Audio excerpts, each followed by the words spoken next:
Hello, folks. I want to talk about.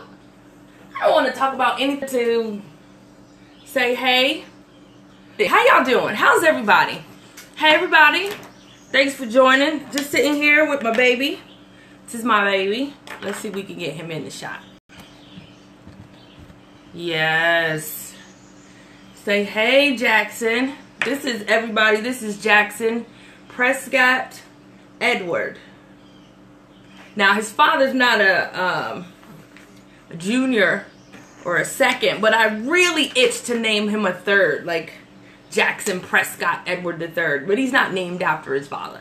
So, I felt like, but it just seems so prestigious. Let me ask you a question about the names of your babies. Like, when you guys named your kids, like, did you think about the long term as far as like how their name will impact their job or how they will be perceived by their name? Because I thought about it. I really put some stock into his name and making sure that his name had some value to it, because he was as valuable, and I knew that he had, you know, some really good ultimate, he had some really good ultimate things that were going to happen for him. So the best thing that I could do was to give him a name that was substantial, you know what I mean? So, so this is just our Sunday, and we've already had our meditation for the day. We started our day with meditation. How many of you actually start your time, that 10, 15, 20 minutes to an hour a day in meditation? You actually take that to really get in tune and get in touch with who you are and the God that's within you. And a lot of us, like, being it's Sunday, like, I feel like a lot of us right now, not even us, I'm not even going to put myself in that category, but a lot of people are on their way to church. For example, my auntie and uncle are on their way to pick up my daughter to take her to church so she can perform today. But there are a lot of people who still go to church who are broken, who are of it, and they're finding no real peace and no real, just going through the motion, value in the word, in the church, within the walls. My uncle's church right now, it's like 95% 75 and older, you know what I mean? 65 and older, and their struggles, you know, and, you know, it's going to create that just for the millennials. And I asked the question, like, what are we doing to, what are we doing to embrace the millennials into church? And he was like, I'm not that guy. I'm not that guy to do that. And it's just like, well, you should be that guy to do that. You should be that guy. You're the pastor. You should be that guy that says, this is what I need to do in order to save the lost. And for somebody to say, I'm not willing, that bothered me a little bit, you know, willing to do what it takes to save the lost. And then, like, right now, like, people's faith is so broken because they've been broken and bruised and battered by this body of religion that they don't want to, you know, conform, or they don't want to hear the things that they need to hear in order to survive this thing called life. And if it was easy, everybody would stick with it. And not everybody sticks with life. Now, life is not tough. It's hard with life. And trust me, I'm not one of those people who wanted to give up on life and decided that life may be better off without me. So to be able to understand that as life pushes us, we've got to have that armor of God, so to speak, to push back, to push through. And some of us have given up on that. And some of us, you know, are looking for these avenues of life to try to propel ourselves to get better. And we can't, you know, and it's sad, you know, it's truly unfair that we can't, some people don't have an outlet. And the truth is that so many of us are looking for outlets outside of ourselves and don't take the time to look within ourselves and talk to the true God that's within us. And a lot of people don't even believe that. And Jesus said, like, my Father's is with me, is in me. And a lot of people don't see that they have God within themselves. They feel like they're such a ratchet whore, and they've been told that they're such a ratchet whore and they're such a sinner and nothing good comes from you, that you can't be of God. And that's not the truth. That's the farthest thing from the truth. You are God. So therefore God is within you. And as long as you continue are the image of God, you are the seed of God. To deny your godly self, you will continue to struggle through this thing called life, because God has meant for you to have exceedingly abundantly above all things. Your cup shall runneth over. And some of you are blocking your blessings because you insist on giving your power to someone else, seeking out answers from someone else outside of who actually find and be defined and get your answer who you are, versus looking within yourself to act and find your solution through you. You are the answer to your prayer. Stop looking for someone else, because when you take action on the things that you dream about, the universe, God, will open up in a magnificent and in miraculous ways to give you the things that you need and want and or desire. So, but I get off on a tangent sometimes, and that's true. And the fact is that I don't care anymore. Like I used to live in this bubble where I would say, well, I'm not going to express myself in such a way because folks maybe become offended. But I spent this weekend in Atlanta, and I spent it with a group of people, and we were blessed to have an opportunity to be taught. I had the opportunity to teach, a better understanding of how to have a better life, a rock star life. And some folks are so bottled up and so blinded by their own egos that they don't allow for the spiritual self to come through and understand that spirit and sex is the same thing. And we try to separate it, and it's been so demonized that you can't understand how people are going through life and being so bye, baby. My daughter's going to church. Bye. Knock him dead. Kill him. Dance your soul out. Say Jesus loves you. No. Say hey, Jackson. Say hey. Say to people. Say hi to not hi. Don't say hi to me. Say hi to the people. Say hi to the people. Say hi to the people. Look. Say hey. Say hey. Look. Say look. Say that's me. Yeah. All right. So,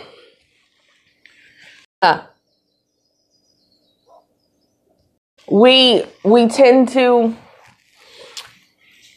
That's it. I just had to get that off my chest in a way. It's time to get into our power. It's time to stop giving away our power to other people, looking for other people to validate us, looking for other people to give us value and to continuously do that. Stop it. Every day that you look for solutions that are outside yourself, you lose value. And I mean that. You lose value. You have the power to do anything exceedingly abundantly and above all things. The God, universe, whatever you want to call it. I call it the universe. So I'm just living in the universe. Like I said, I used to be real hung up. If you don't like the way that I use the word universe, I'm sorry. On what people thought or what people think that I should be. And I should have on a face full of makeup because all of my peers have face fulls of makeup and they've got their boobs out. And I feel sexy in my pajamas. I feel sexy with no makeup. This is just who I am. And I'm done trying to pretend that there's this other side. Like everything is crystal clear and perfect. Life is not perfect. Being a life coach, I teach people to be themselves. So you have to understand that this is myself, and to be able to teach peace. Now, having a peace of mind is an absolute godsend. Some of us are living in such hell created by our own fears. We're justifying the things that we do that are self-harming. For example, I had ran into a young lady who made mention that she was sleeping with her ex. And she asked me, she was like, so what is it? So, what do you think about sleeping with your ex? I like it's self-harming. It's damaging. It does nothing for you when you're sleeping with your ex. I said, and the thing about it is that you have to be honest. You have to be honest about what's going on there. You got to be honest, like, hey, we're just having sex. And if you're just having sex, then you have to be emotional detached. She's like, well, how do you not get caught up in the emotion? I said, you've got to be honest. And a lot of us are in relationships lying to ourselves. Bump lying to the other person, but you are lying to yourself. You are sitting there saying this is where you want to be, and the truth is that you hate every minute of it. That's why you're arguing all the time. That's why you're finding fault in everything that person does. Your feelings was hurt early in the relationship, and you decided to stick around and not deal with that pain. So you're carrying that new baggage around like it's some sort of Gucci bag. Stop. That is not what you need to be doing. And it's sad that some of you are sitting here like you're Mrs. Prim and Proper, but your heart is broken and you're laying up with some guy because he can financially secure you and it's not working out for you. Stop. Life is too short to be unhappy. Your sex game is not going to be good if you are bitter, broken, bruised, and battered inside. That is the philosophy. And I'm telling you, that's what happens when you decide to not move forward in truth. And as long as you're lying, you're going to be lied to, you're going to be lied on, and it's not going to be a good feeling. So I say all of that to say, I just had to get that off my chest. Listen, it's an opportunity. You know, this is a Sunday morning kitchen conversation. Grab your Bibles and understand that God is doing a miraculous, marvelous, wonderful thing in your life. And if you don't believe that, then get off the pot, get out the way. Because there are other people who are lost and who are looking for leadership that need direction and can get direction from the God within themselves. But you are in such a way being an example that you are, broke people, break people, bruise people, bruise people. Broken people break people. Like you like, as long as you are broken, bruised, and battered, you cannot do no good for nobody. None. We look at preachers and we say, oh, he's gay and he did this and he stole the church's money. But listen, you are an individual in that church of group of people. You come together to fellowship under one accord. But at the end of the day, you are the one person. Be the you. It's okay to be you. It's okay to go left. It's okay. Actions. Come on now. Come on. Don't be defined by somebody else's opinions or reactions. You know what? This is all I'm going to do today. I'm going to come back. And I really appreciate everybody who's been in. What's what I want to do? Because when I was talking to the young lady in Atlanta, and we got to the point of her being emotionally honest, and she was like, well, how do I let go?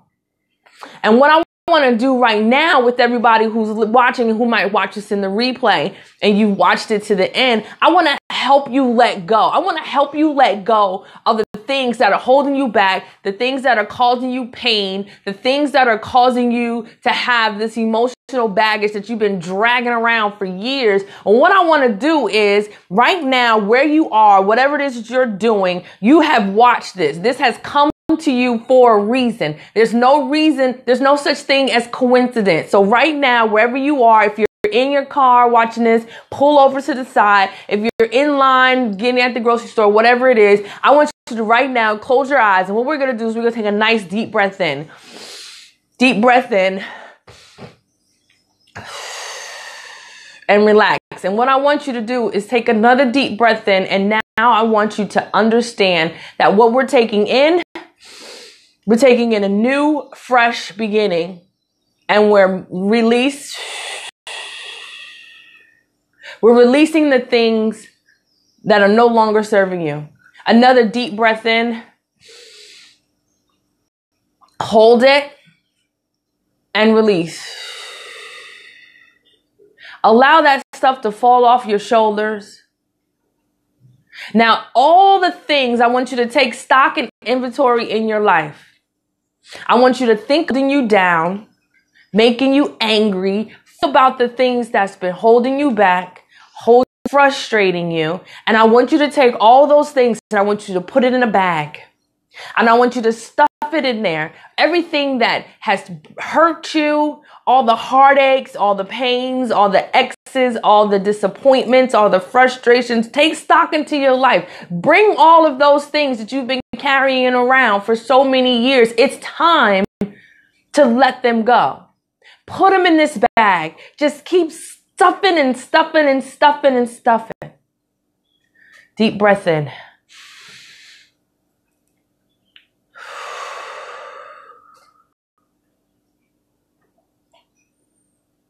Now, I want you to imagine a river in front of you. A nice, steady, flowing river.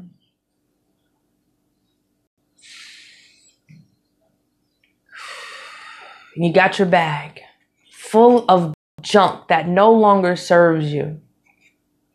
Full of the foolishness that's been holding you back. And you've got that bag. And I want you to put that bag in the river.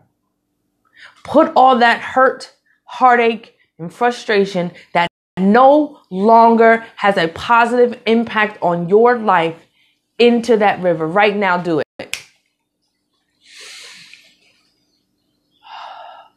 Now, as it travels down the river, what I want you to say is I want you to say goodbye. Say it. Goodbye. If you need to wave goodbye, say goodbye. Say it. Goodbye. Goodbye.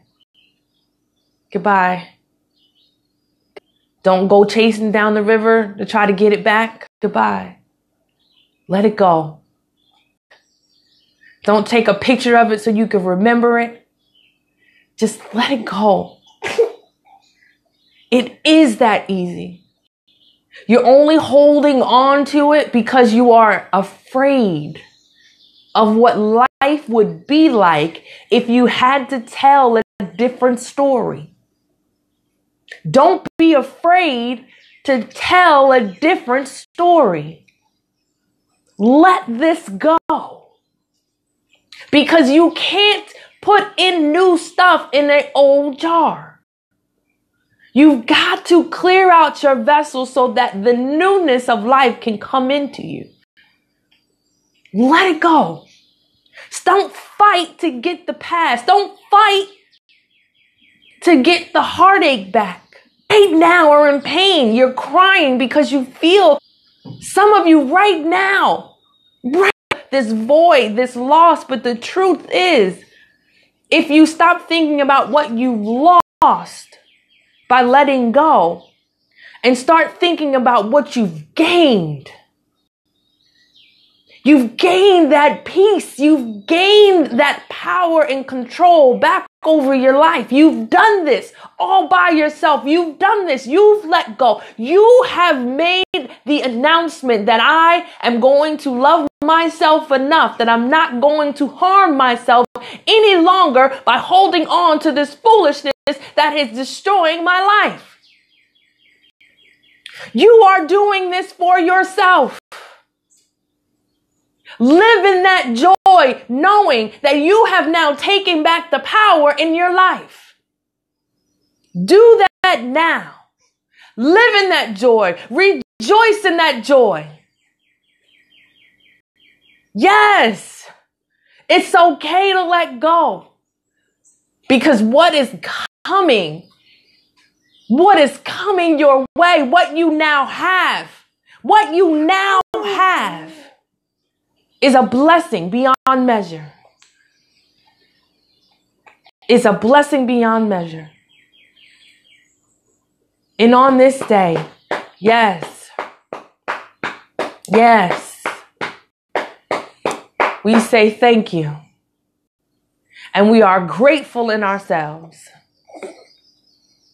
And there's an oath of manifestation, and I'm still working on the memorization of it. And I'll be transparent. And it says, I accept and receive unexpected good, unexpected prosperity, unexpected love, unexpected kindness, unexpected offers, unexpected prosperity for myself and for others. Let it be so that you accept things in unexpected ways. Let it flow to you. Let abundance come to you. Open up. Stop blocking your own blessings by getting in your own way. Let love in. Let life shine. You are now a different person than you was when you started watching this. You are different. You are new. You are brand new. Now, the only thing that changes from now into the next moment is your own thoughts. If you do not believe in you, and you do not believe in what is true for you, you will go back and resort back and run down that river and grab that pain and grab that misery and say, I can't live my life without this. I can't tell a new story like this. What am I supposed to tell people about my struggle? Stop loving the struggle. Let the struggle go.